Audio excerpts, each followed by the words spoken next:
24. Okay, Luke 24.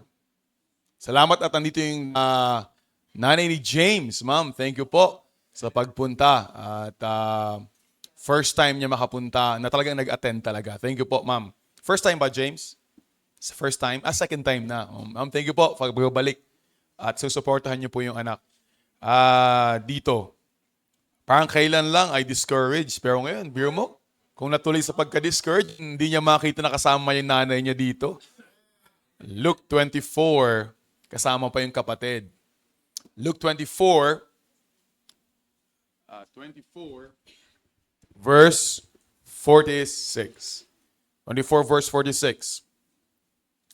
So in the Biblia, and said unto them, thus it is written, that is, behold, Christ to suffer, and to rise from the dead the third day. 47, ready to read. That repentance and remission of sins to be preached in His name among all nations, beginning at Jerusalem. So ang kalooban ng Diyos, yan, repentance and remission of sins should be preached in His name among all nations. Let's pray. Lord, pagpalain niyo po yung pag-aaral namin ng Word of God. Pagpatuloy namin aming pag-aaral on Baptist history. Kaya po, Lord, pray ma-convict po kami na kailangan pa ng madaming mga ngaral sa buong mundo. Kaya po, Lord, gamitin niyo po ito para kami ma-convict. This is in Jesus' name. Amen. Upo na kayo.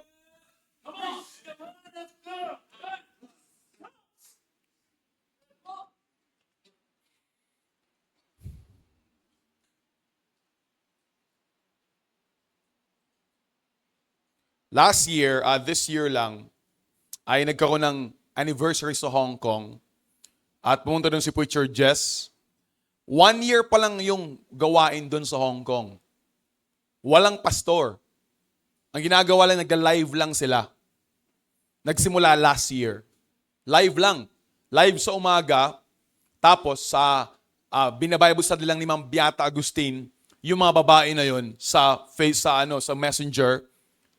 Pero alam mo, ngayon, kaka-first anniversary lang nila after 1 year, ay ang attendance nila kasama yung bisita ay 100 plus. Just imagine ka ba, di ba? Mga ilang babae na nagsimula lang sa live lang, sa live sa Hong Kong. Ang bilis ng gawain, no? Kaya talagang, narinig ko, ay si Harvey plano daw mag-abroad. Paano naman yan? Paano si Ma'am? Di ba? Pero bago umalis, pwedeng muna, settle down muna, di ba? Pero ang sabi ni Pastor Ed, kung mag-a-abroad, pupunta ka doon hindi para mag-backslide. Pupunta ka doon para mag-soul winning. Magabuti lang, soul winner si Harvey dito. Kasi kung soul winner ka dito, malamang gagawin mo doon, pwede ka mag-soul winning. Pero mo yun, Brad, babae lang. Walang-wala. Kasi ang Hong Kong, ang mga Pilipino doon, kasi Taiwan, galing ako Taiwan. Galing ako Singapore. So yung mga gawain natin doon, sa Taiwan, ang daming lalaki kasi factory. So, ang daming men. May mga engineer pa tayo doon. At madaming mga lalaki nag-preach doon. Kaya meron na tayong, I think, 18 outreaches. O 13 outreaches sa Taiwan. Singapore naman ay doon ay madami ding men. Kaya Singapore ay may mga company din. Kinukuha yung mga company. Pero sa Hong Kong, ang karamihan doon na work na pwede mong ay DH. So, babae. Kaya, puro babae, pero ang daming bisita. Kaya kailangan nilang lalaki doon. Tinatawag ka ng Panginoon. Sa Hong Kong, maging preacher doon. Kaya, yun ang plano ng Diyos Sabi niya, and repentance and remission of sins should be preached in His name. Sabi ng ating binasa, among all nations, beginning in Jerusalem. Kaya di ba, sabi mo, paano nakarating sa Pilipinas yung Word of God, yung Gospel? Maganda yung simula. Beginning in Jerusalem. And repentance and remission of sins should be preached in His name among all nations, beginning in Jerusalem. So ito yung sunod-sunod, di ba? Saan ba yung nyo? Dito, simula. So dito ang simula ay Jerusalem, Israel. Jerusalem, Israel. After noon, pumunta sa Europa. Pagdating sa Europa, yun ang Baptist Church. Unang Baptist Church, nasa Jerusalem. Pumunta sa Europa. After ng Europa, pumunta sa Amerika. After ng Amerika, pumunta sa Pilipinas. Yun lang, simple lang. Dapat, kasi sabi ni Bill, di ba, alam mo dapat idepensa ang panampalataya mo. Madaming mga Katoliko sabihin sa iyo, kayo lang mga Baptist, mga Protestante lang naman kayo, nagsimula lang kayo noong 1500s. At malinaw sa iyo, saan tayo nagsimula at paano nakarating? So, sabay-sabay tayo. Ready? Nagsimula saan? Jerusalem. Pangalawa, Europa. Pangatlo, America. Pangapat, Philippines. At ang una nga ay si Eric Lund, isang missionary, ay pumunta sa Haro, Iloilo noong 1900s. At 1901, natatag ang unang Baptist Church sa Haro, Iloilo. At sabi ko nga, nakapunta kami ni Ma'am AV doon. Nagpa-picture lang kami, hindi kami basa loob. Haro, Iloilo, church, andun pa rin yung simbahan. Bigyan mo ilang taon na yon? Kung 1901, 125 years na yung Baptist doon. So, kasi yung sabi ng Bible should be preached among all nations, beginning in Jerusalem. Kaya, yun ang design ng Diyos, na ang Word of God ay kumalat sa buong mundo. So, paano nakarating sa Amerika? Pinag-usapan natin, di ba? Nung naraan, paano from Jerusalem ay napunta sa North Africa. Then, after nung North Africa, nakapunta na rin siya sa kasabay nun ay si Paul ay pumunta sa Europa. Una muna, pumunta siya sa Macedonia, na ibig sabihin ay Greece. At sunod naman, sa dulo ng kanyang buhay, nung siya'y napreso, napunta siya sa Roma, which is Italy, hanggang sa kumata sa buong Europa. Then nagkaroon ng revival sa Europe, and then from Europe, ay yung mga tao, sila ay nasakal. Sila ay nasakal dahil kung saan pupunta yung mga Katoliko, ang gagawin nilang state religion, yung Katoliko. Parang Muslim. Pag dumating yung Muslim sa bayan, ang government at ang simbahan ay iisa at lahat ng hindi Muslim, bawal kayo. Gawin din yung Katoliko. Pag dumating sa isang lugar, ang government at ang simbahan ay mag-isa, kaya lahat bawal. Yung Protestante, lumaban sa Katoliko, yun ang ginawa nila. Si Martin Luther, pumunta sa Germany, nagtayo ng simbahan, Lutheran Church. Lahat ng hindi Lutheran, bawal. Pinipersecute din ng Baptist. Si John Calvin, pumunta sa Switzerland, nagtayo ng Reformed Church. At pagkatapos, lahat ng hindi Reformed ay bawal. So yung mga Baptist, lalo na sa Inglaterra, nagsi Henry V, Henry VIII, ay hindi pinayagan ng mga pangasawa, yung kanyang born again na asawa, gusto kay Katolik, hiniwala yung Katolik yung asawa, pinagbawalan siya nung Pope. So ang ginawa niya, ayaw mo okay, gagawa na kami ng Church of England. Nung nagawa yung Church of England, pinagbawal naman lahat ng iba. So yung mga Baptist ay, we believe in Baptist. Ano yung I? Individual soul liberty. We believe in freedom of religion. We believe in religious liberty. We believe na, sabi ng Bible, ay malaya ka dapat i-practice ang iyong panampalataya at kung ikaw ay may panampalataya, huwag mong i-coerce yung iba. Huwag mong pilitin yung iba. Dapat yan ay maligtas by choice. Tanggapin niyang Panginoon. We're given the free will. So, mabuti lang, unang-una, si Christopher Columbus. Noong 1492, ay naglakas ng loob na maglayag. At nung naglayag siya, ay nakapunta siya sa Amerika. Si Christopher Columbus. Pero alam mo ba, kailan si Christopher Columbus magpunta sa Amerika? Pero si Christopher Columbus ay isang Espanyol.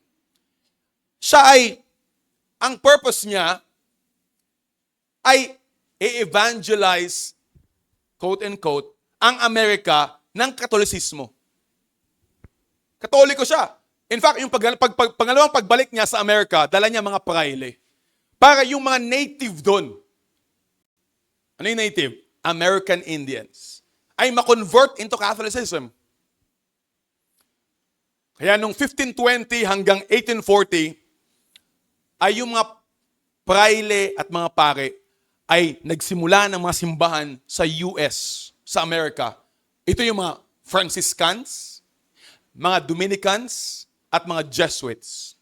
Siguro may idea kayo dyan pag nung tayo ay nagkaroon ng high school history. Sino mahilig sa history ng high school? Wow, si Ma'am Lorna.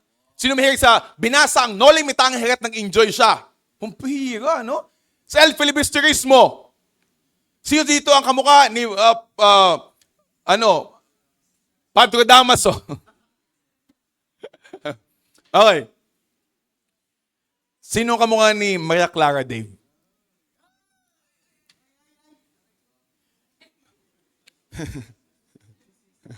Kamukha ni Sisa.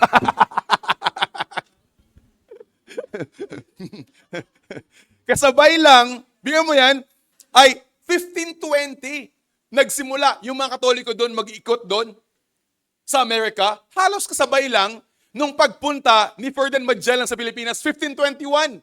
Nagsimula ang Katolisismo sa Amerika, nagsimula din ang Katolisismo sa Pilipinas. Mabuti na lang, ang pagkakaiba lang ay mas maagang pumunta doon ang gospel kaysa sa atin. Sa atin, 300 years alipin ni Padre Damaso ang Pilipinas. 1901 lang dumating. Pero sa Amerika ay 1500s ay dumating yung mga Espanyol. 1600s ay dumating na yung mga gospel, yung Word of God. Pero ito muna tayo. Alam ba na si Christopher Columbus, Katoliko. Katoliko siya. Yung purpose niya, mas spread yung Catholicism. So walang kwenta yung buhay niya? Hindi. Kung paano si Cyrus ay ginamit ng Diyos para i-build yung templo, bagamat walang account na siya'y naligtas. Ginamit siya isang hentil, unbeliever, para ibalik yung mga Israelites papunta sa galing Babylonia, papuntang Israel. Ginamit siya para makabalik. At kung paano si Alexander the Great, isang unbeliever, ay ginamit para i-spread yung Greek language. Para pag yung Word of God nalimbag sa Greek ay mabilis makalat yung buong mundo. Alexander the Great, babaero. Alexander the Great, hentil. Walang takot sa Diyos. Ang gusto niya lang mag-conquer ng buong mundo. Pero ginamit siya na yung language ng Greek ay makalat sa known world para yung Word of God ay makalat. At kung paano yung Roman Empire na sinimula ni Augustus Caesar noong 27 BC at yung mga sunod na mga Caesar ay na-conquer yung buong mundo at nagkaroon ng Roman Empire at ang goal naman nila ay lagyan ng mga roads papunta sa mga malayong lugar.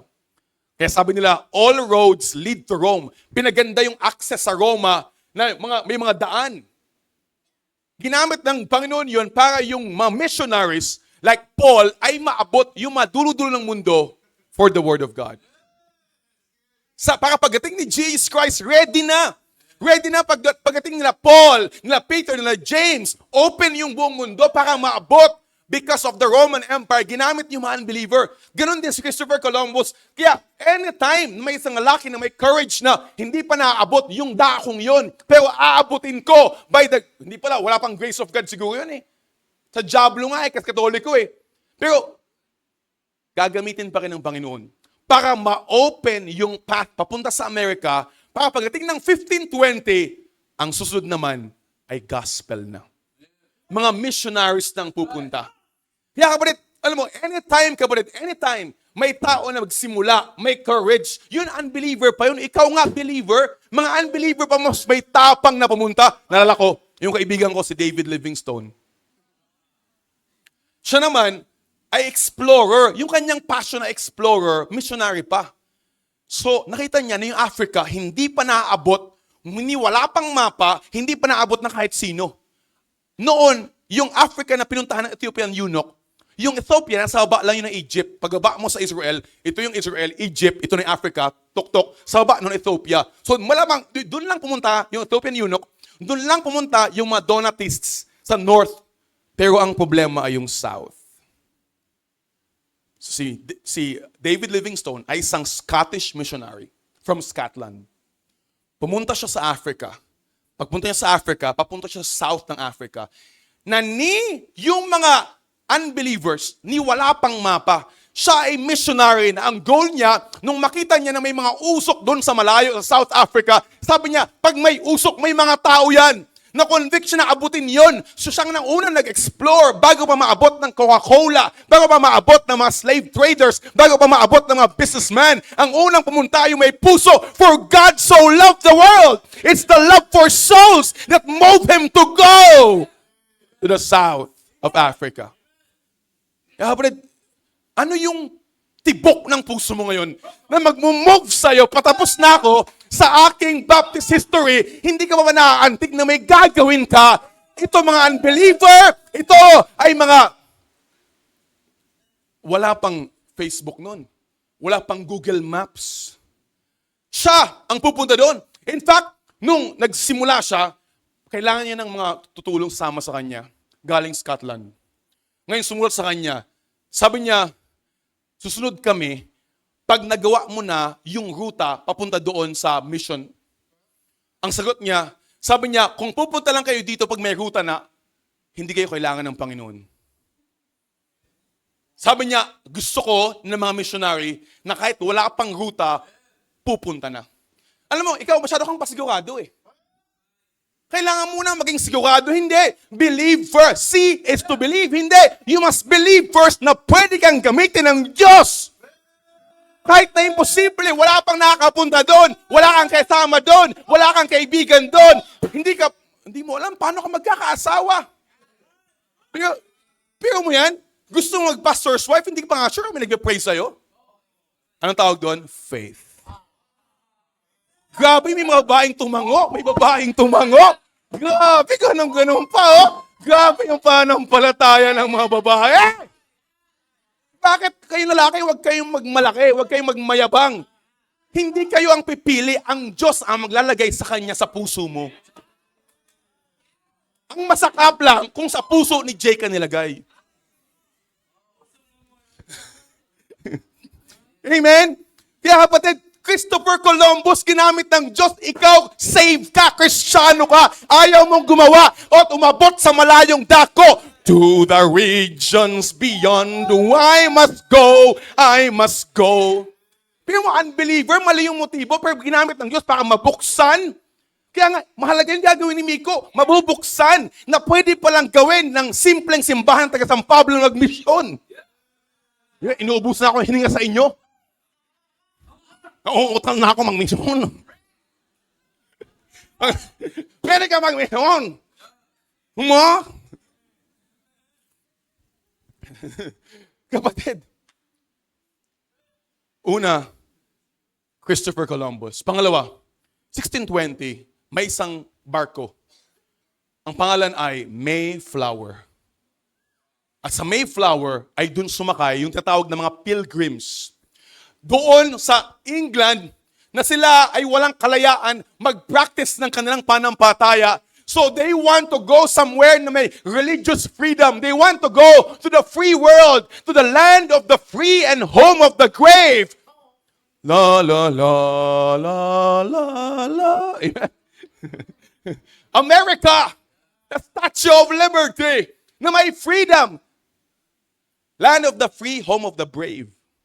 America. So they went sa Mayflower. On the way, madaming half ang namatay. Pero mabuti lang ay may nabuhay at sila ay nag-settle down sa Massachusetts. Spell Massachusetts. US na lang, US. USA na lang. Nakating sila sa America, sa Massachusetts. At doon, nagsimula ng kanilang colony. At sumunod naman ay yung mga Puritans. At sila naman ay yun din.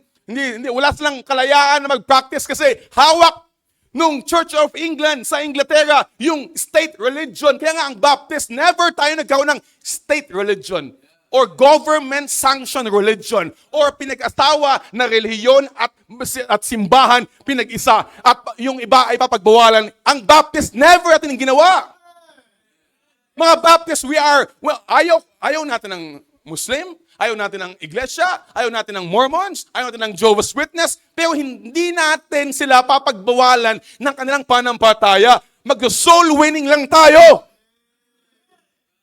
Na kahit nakapit-bahay ay iimbitahan ni Brother Kenneth. Kaya tayo inaway. Amen. Kasi yung kaibigan niya may kotse dyan, papunta ng simbahan dyan, dumaan dyan, sabi ni Kenneth, dito ka na magsimba, ito yung tamang simbahan. Amen?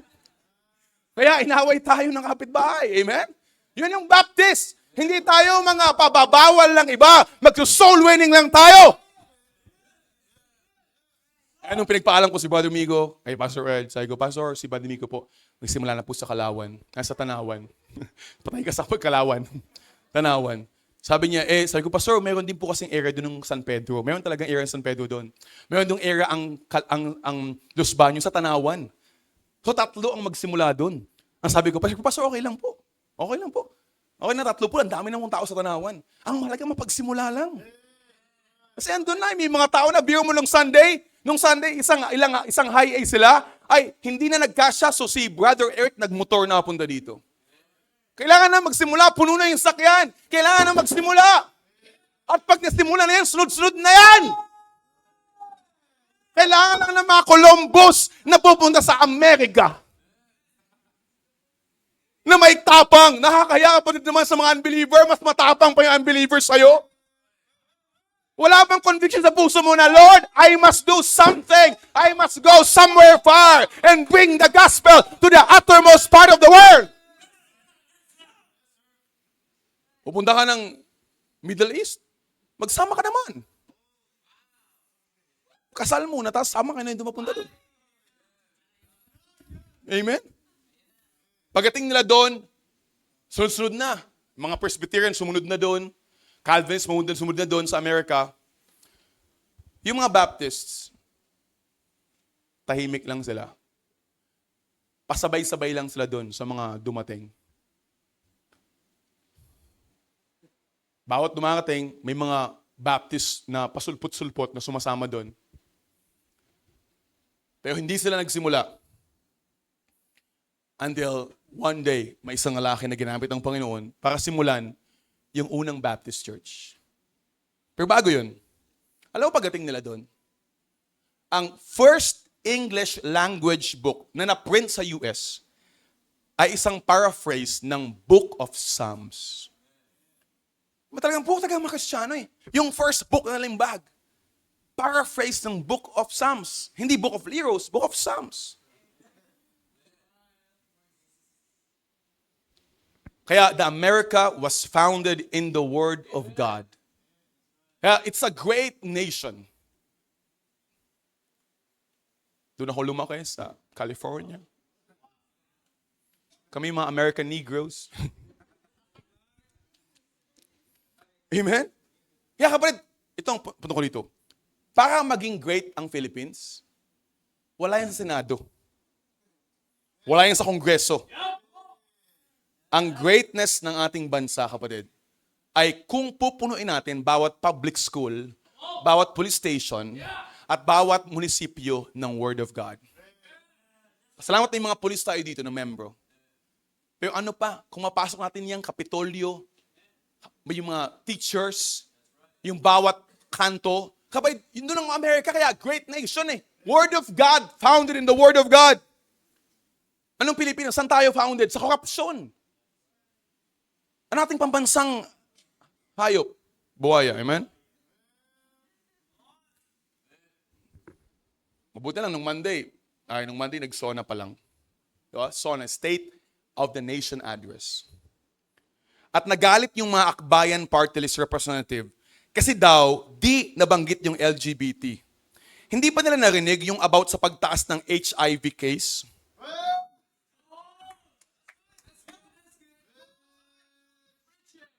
Hindi natin pag-asa yung mga yan. Ladlad Party List, pangunguna ni Jerus. Gabriela Party List, pangunguna ng mga babaeng ayaw mag-submit sa asawa.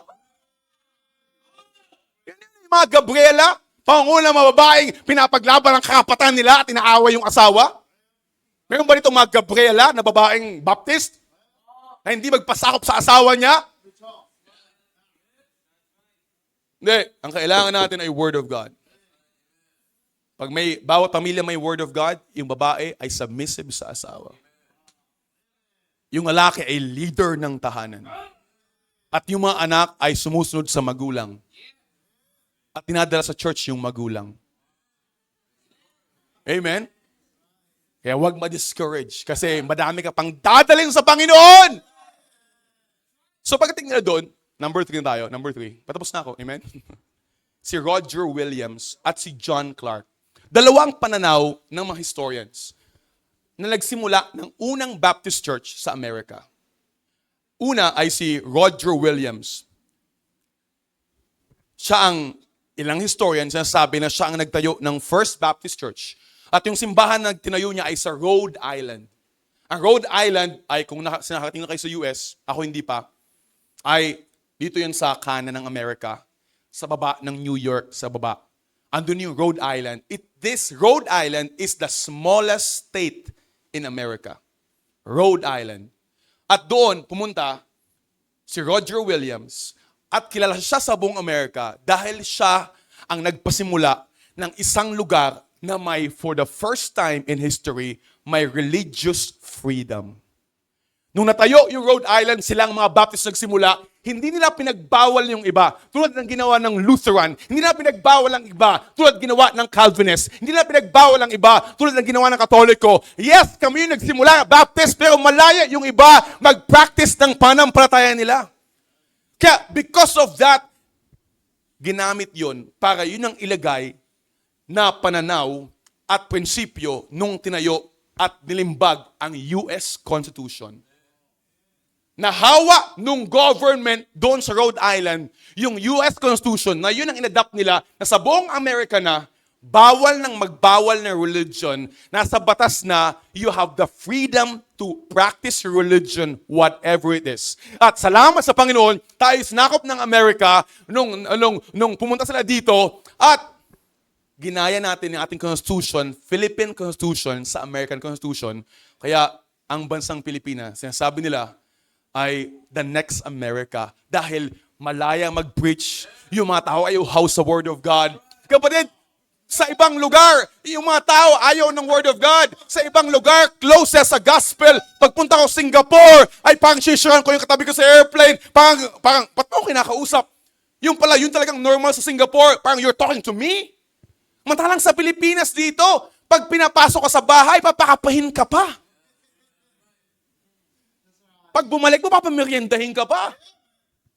Kaya kapatid, ripe yung Philippines. Kailangan lang ng mga may mapuso to go out.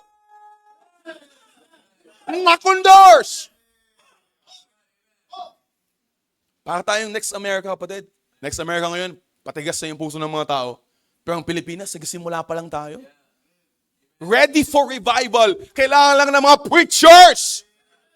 Now, magsisimula ng gawain. Biro mo, magsimula tayo ng isa. Na-excite? Hindi ka man na-excite noon? 1638. Just imagine, 1638. Nagsimula ang unang Baptist Church sa Amerika.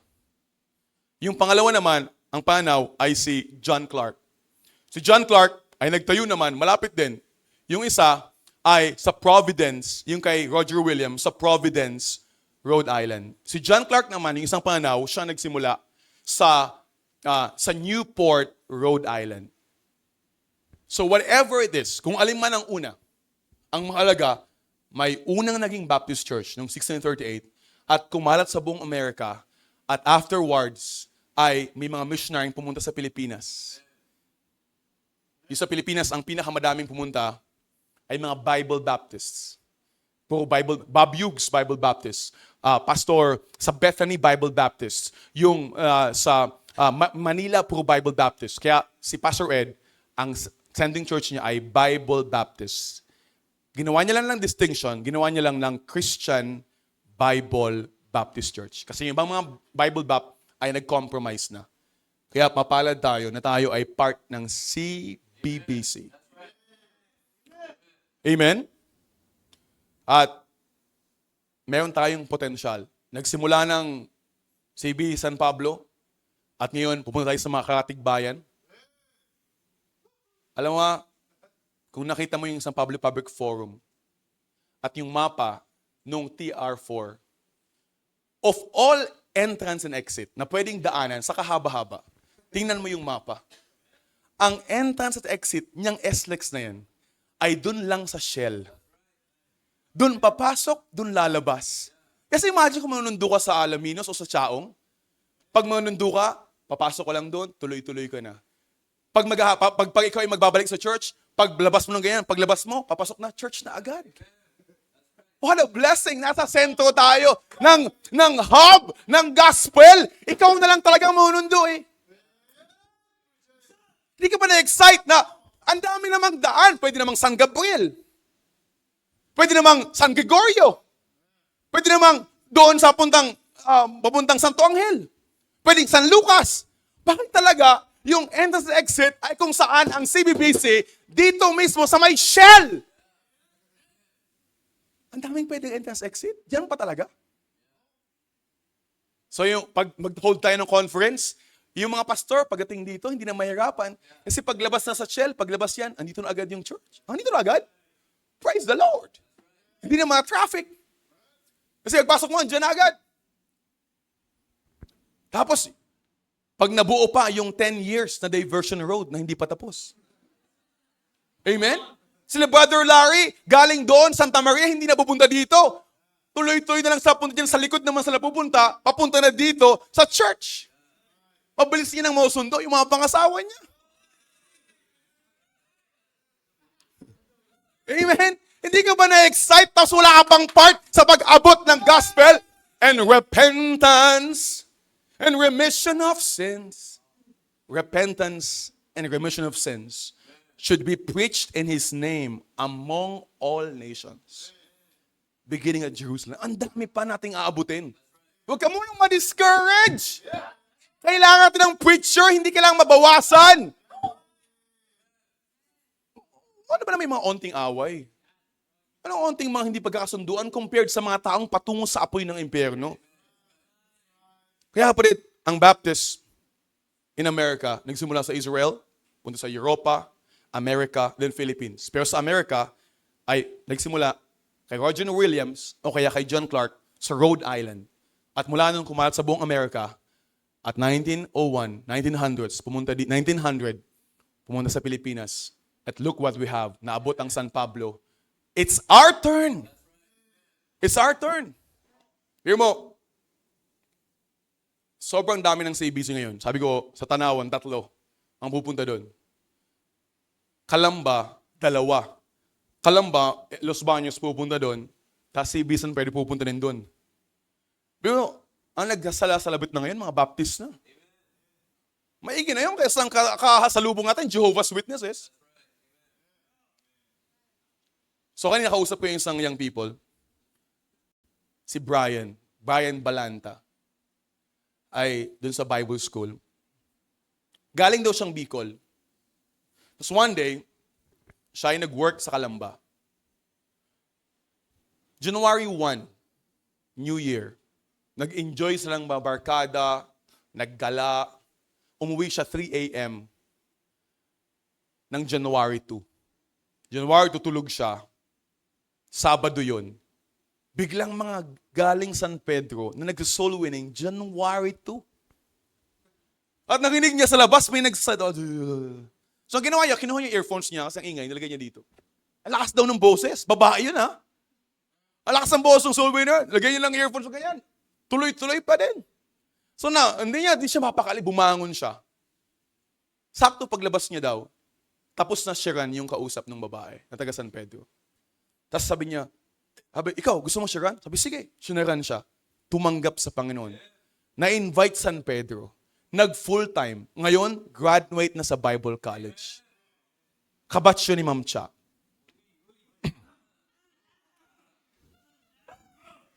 Amen? Plano din siguro mag-missionary. Malay mo, mas bate. Amen? Kapatid, hindi mo alam nga batid, New Year na dapat to.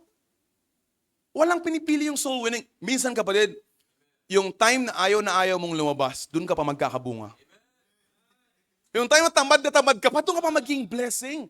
Kaya huwag mong katabaran yung paggagamitin ka ng Diyos. Ang diablo talaga gawin ng lahat ng yan.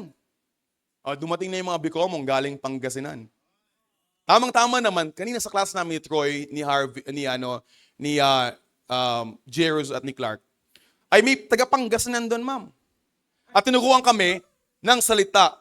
Alam mo, James, yung salita na Pangasinan tunan namin, lupan bakes ka. Ibig sabihin, mukha kang unggoy. Amen? Bigyan mo yan. Sabi ni Myra, para lang sila makapag-church doon, 1.5 hours sa punta sa Dagupan.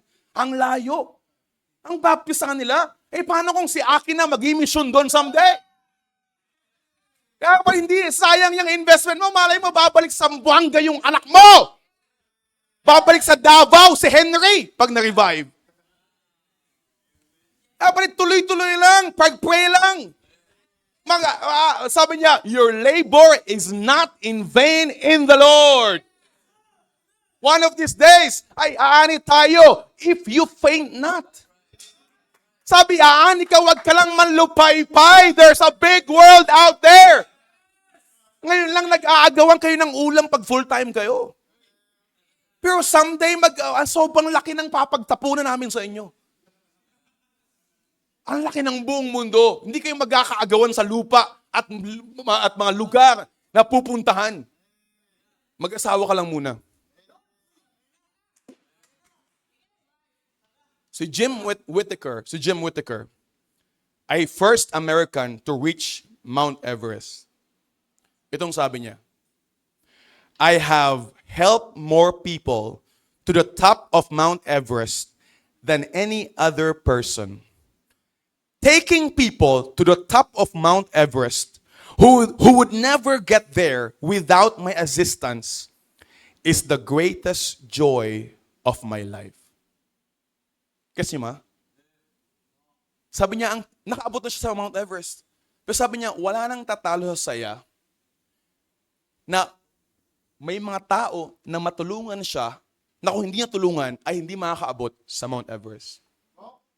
Pastor, Brad, ilang taon na ako dito sa San Pablo. Pero excited ako kay Brother Migo eh. Excited ako na magsimula siya doon. Alam mo yung gamitin tayo para maabot ni Brother Migo yung potential niya doon?